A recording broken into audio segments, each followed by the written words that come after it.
Olá, tudo bem? Seja bem-vindo, seja bem-vinda ao canal Kombuchazeira Ensina, Kombuchazeira Mércia, no Instagram e no Facebook Kombucha.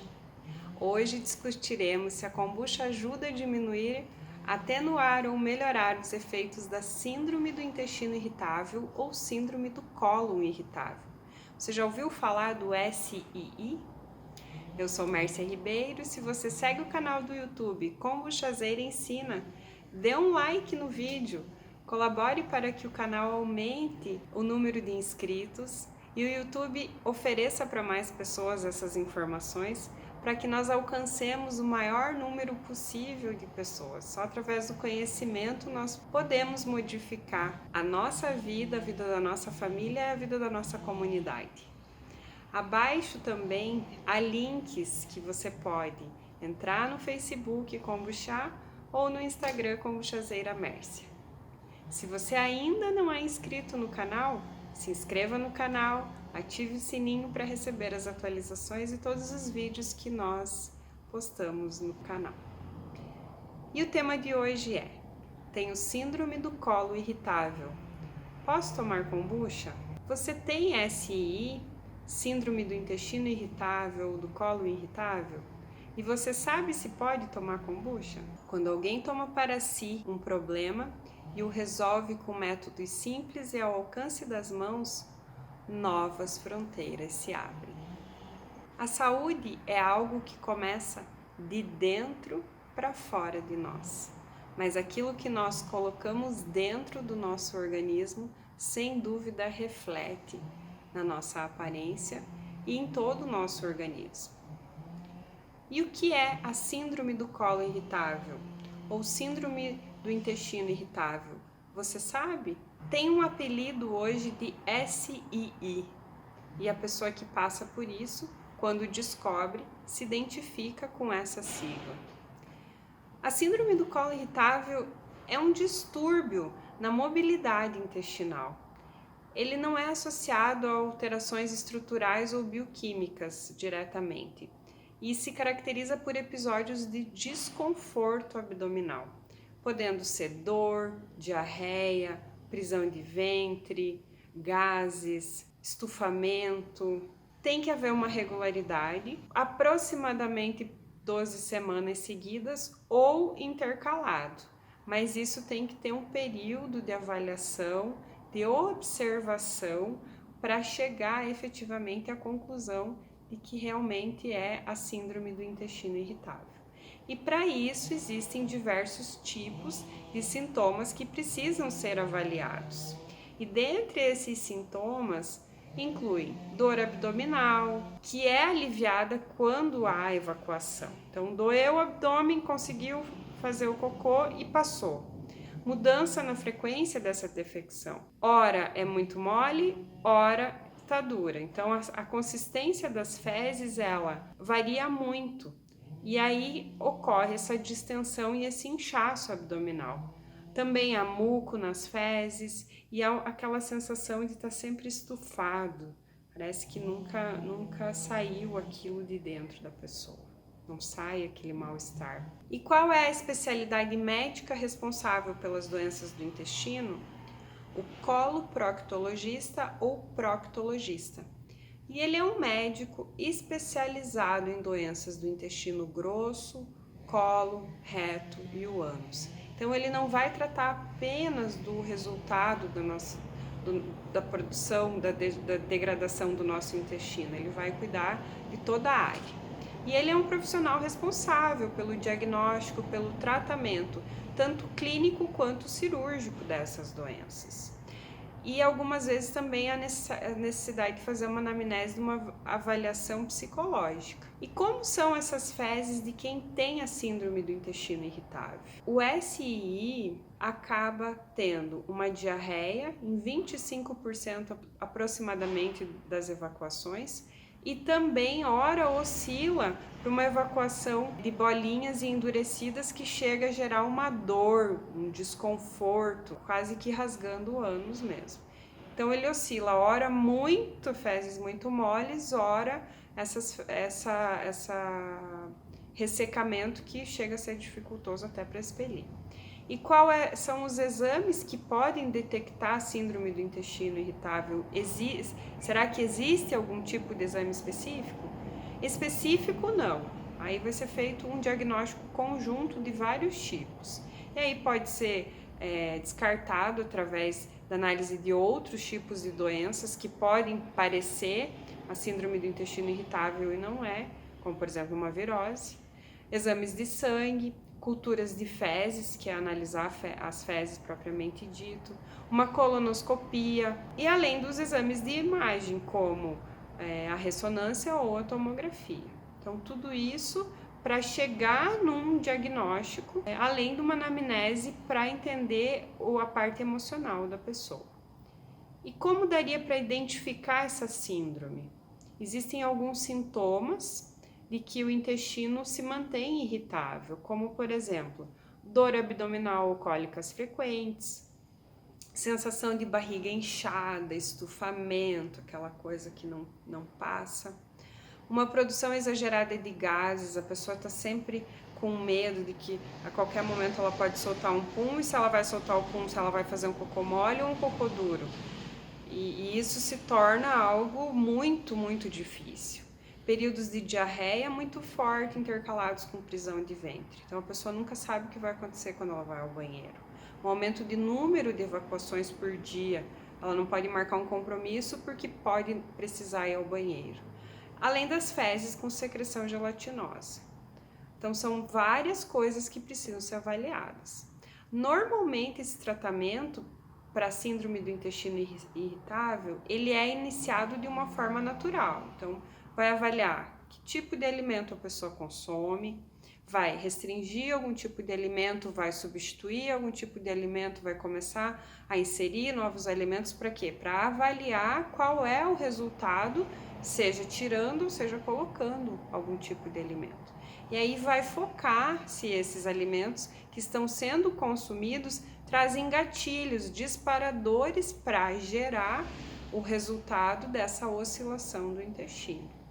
Ora com muita dor de barriga, ora com prisão de ventre. É indicado evitar bebidas alcoólicas ou bebidas que estimulem, como por exemplo um chopp, ou uma cerveja que não está tão gelada, um café, um energético. Isso vai fazer com que o intestino acabe tendo essa hiperestimulação. E também podem haver causas psicológicas, emocionais, que acelerem essa vontade de ir ao banheiro nos momentos que a pessoa fica nervosa. Essa causa emocional externa, como por exemplo falar em público. A pessoa sabe que vai precisar falar em público e aí aquilo gera uma ansiedade tão grande que sim, disparam substâncias no organismo que vão fazer com que o intestino se solte. A SI pode apresentar diferentes causas, inclusive os fatores psicológicos, e pode estar relacionado às alterações de comportamento, também como um alto grau de ansiedade, uma variação de humor, uma tristeza, beirando por uma depressão, preocupações exageradas com a dieta, com a aparência, as limitações de atividade sexual e até distúrbios do sono. Então, tudo isso pode ocasionar com que o intestino oscile no seu desenvolvimento e na sua regularidade. E o que a pessoa que tem síndrome do intestino irritável deve evitar comer? Porque a dieta na síndrome do intestino irritável, ela é muito importante para evitar que esses gatilhos, esses disparadores aconteçam durante o dia. E aí, então, o café não é indicado, o chocolate não é indicado, bebidas estimulantes não são indicadas, bebidas energéticas, alimentos com corantes artificiais, industrializados, uma série de tipos de coisas processadas que podem, em função dessas gorduras insaturadas ou saturadas também, fazer com que o intestino tenha essas reações. Então, em geral, os portadores do SI, eles não têm um problema com uma digestão da carne e do arroz, por exemplo. Mas quando se fala em leguminosas como feijão, lentilha, grão de bico, ervilha, pela razão dessa fermentação, podem causar um desconforto nas pessoas mais sensíveis. E aí precisa ser verificado, precisa ser avaliado como que o organismo reage a esse grupo de alimentos em particular. Seja observando quando a pessoa consome, ou seja retirando isso do cardápio, da dieta alimentar da pessoa, porque pode já demonstrar que ali tem um sinal de que é um disparador. E a síndrome do intestino irritável ela é caracterizada por sintomas no aparelho digestivo, como dor abdominal, então a dor é muito constante, o desconforto é muito constante, a alteração nas fezes é muito oscilante, aumento desses gases no intestino, dessa vontade de estar sempre soltando pum, há pelo menos 3 meses. Então tem que haver esse conjunto de situações por um período regular para conseguir fazer essa avaliação. E quem tem a síndrome do intestino irritável pode tomar probióticos? Pode fazer o consumo dos alimentos probióticos? Existem ensaios clínicos que têm demonstrado que os probióticos eles podem reduzir os sintomas da síndrome do intestino irritável, especialmente se esse paciente tem SIBO. SIBO é a sigla em inglês em Small Intestinal Bacterial Overgrowth, ou um supercrescimento bacteriano do intestino delgado. E isso faz com que essas bactérias estejam no lugar errado. Então é um fenômeno que ocorre quando as bactérias que geralmente crescem na parte do trato digestivo, como o colo, eles acabam crescendo no intestino delgado. E isso vai contribuir para a síndrome do intestino irritável, porque as bactérias estão no lugar que elas não deveriam estar. E aí existe um probiótico chamado Bifidobacterium, e ele tem sido estudado, inclusive o Bifidobacterium infantis, ele tem sido muito estudado extensivamente e diminui os sintomas da síndrome do intestino irritável. Mas você sabe o que são probióticos? Você tem conhecimento do que são os alimentos probióticos? Eles são tipos de alimentos que vão conter micro-organismos vivos. E dentro desses micro-organismos vivos pode ser os lactobacilos, os bifidobacterium, os streptococcus, e eles são capazes de melhorar o equilíbrio da microbiota intestinal. Eles vão produzir um efeito benéfico à saúde do indivíduo quando administrado em doses apropriadas. Então existem medicamentos que são probióticos, mas também existem alimentos que são probióticos. E o último recurso será a utilização de medicamentos. Primeiro, os alimentos. E quais são os benefícios do consumo dos probióticos? Regular o trânsito intestinal, reduzir o risco de constipação e o câncer de colo, melhorar a digestão, melhorar o trato digestivo, vai haver uma resistência maior contra os patógenos, vai conseguir combater os patógenos do nosso organismo, vai reforçar os mecanismos naturais de defesa, vão estimular a multiplicação de bactérias benéficas, os micro-organismos benéficos que vão vencer os patógenos que nós não queremos no nosso organismo. E o intestino grosso é primeiramente um ambiente anaeróbio. Então lá não há mais oxigênio disponível e é nessa área do tubo digestivo que se encontram as maiores concentrações de bactérias, que são todas anaeróbias. E aí nós podemos contar um número astronômico de micro-organismos. Eles vão de 100 bilhões a 1 trilhão por mililitro. E é uma quantidade extremamente grande, representa de 3 a 4 quilos do nosso peso, da nossa composição. Então, realmente esses micro-organismos têm um papel importante. E quando o bolo alimentar chega ao intestino grosso, é ainda uma pasta aquosa, da qual praticamente todos os nutrientes já foram retirados durante o processo digestivo. E ali no finalzinho, então, a principal função desse segmento do tubo digestivo é eliminar esse restante desses dejetos que ainda estão ali, mas não estão totalmente enxugados. Então eles têm ainda um pouco de água e é o momento de retirar o máximo possível dessa água. Então o organismo, naquele momento, o objetivo dele é deixar o bolo fecal o mais sólido possível. E essa pasta fecal aquosa que chega no intestino grosso, ela vai ser transformada em fezes sólidas. E aí, dessa forma, serão eliminados os nossos dejetos, através da evacuação. É nesse momento que aquilo que a gente ingeriu pela boca vai sair pelo ânus, depois de retirado tudo aquilo que é benéfico para o nosso organismo. E o grande desafio do intestino grosso é eliminar esses dejetos antes que eles se tornem a base nutricional de bactérias nocivas. Porque sim, se o intestino não trabalhar de uma forma correta, eles vão se transformar em alimentos para os patógenos. E não é esse o nosso objetivo da harmonia do nosso corpo. Por essa razão, a constipação crônica ou até mesmo a evacuação muito rápida, elas não são apenas condições desconfortáveis, elas são realmente perigosas para o nosso organismo, porque ora está contraído e ora está expelindo muito, há uma irregularidade. E quando essas bactérias benéficas residentes estão presentes em quantidade suficiente no intestino grosso, de forma equilibrada, ocorre pouca putrefação e esses dejetos eliminados serão feitos num curto espaço de tempo. Então, rapidamente haverá evacuação. Caso não haja essas bactérias benéficas, podem surgir diversos problemas de saúde.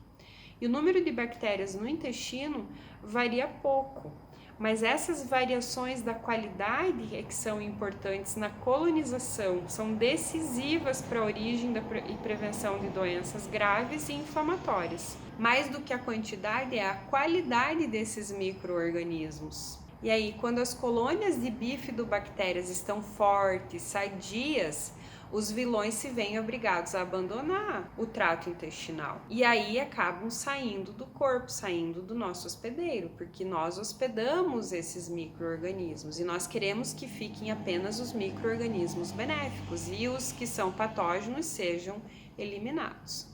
Uma forma dessas bifidobactérias dispõem para se proteger e a nós, consequentemente, é a produção dos ácidos acético e o lático. E aí o que acontece? Elas criam um ambiente hostil para os micróbios patógenos. Então, esse ambiente hostil para os micróbios patogênicos, eles necessitam de um meio alcalino para viver. E quando eles estão num meio ácido, eles não sobrevivem. Veja a importância das bifidobactérias. E aí elas prosperam em um ambiente sem oxigênio, logo as bactérias que necessitam respirar não sobrevivem nessa área. Porque lembra que os patógenos precisam do oxigênio, já as bifidobactérias não precisam. Então, as bifidobactérias produzem algumas importantes vitaminas do complexo B e sem essas vitaminas do complexo B, nós também não podemos viver. Uma das chaves da saúde está em alimentar-se de modo a manter a população bacteriana estável, simbiótica e comensal com as nossas células. Todo mundo vivendo de forma harmoniosa. Células e micro-organismos saudáveis, micro-organismos benéficos, todo mundo em simbiose, trabalhando em harmonia. E você? Como está a saúde do seu intestino? Você já parou para anotar isso? Você já sentiu algum incômodo? Você já passou por alguma dessas coisas que eu falei hoje? Se você acha que esse conteúdo fez sentido para você, dê o seu like, se inscreva no canal ou envie para alguma pessoa que passa por algo do que foi falado aqui hoje. Pode ser que essa pessoa esteja precisando ouvir isso que eu estou falando. E você vai ser o portador da solução. Porque sim, a saúde é algo que começa dentro de nós. E a saúde do planeta também depende da saúde de cada ser vivo, inanimado ou inanimado. Precisamos todos viver nessa biosfera de forma harmoniosa. E a busca da saúde pela educação alimentar é o desafio do novo século que se apresenta. Sim, desde o ano 2000, o maior desafio que nós temos É voltarmos às nossas origens, olhar para a nossa alimentação, prestar atenção naquilo que estamos colocando dentro de nós, para que possamos ter uma vida com mais equilíbrio, conseguir ter um sistema imunológico que consiga se adaptar a essas mudanças que o planeta está passando. E se você tem algum relato, alguma experiência sobre esse assunto, comente abaixo ou deixe uma sugestão. Eu agradeço muito por você acompanhar esse conteúdo e os outros conteúdos dos outros vídeos. Explore o canal, dê uma olhada. Existem assuntos muito interessantes nesse canal.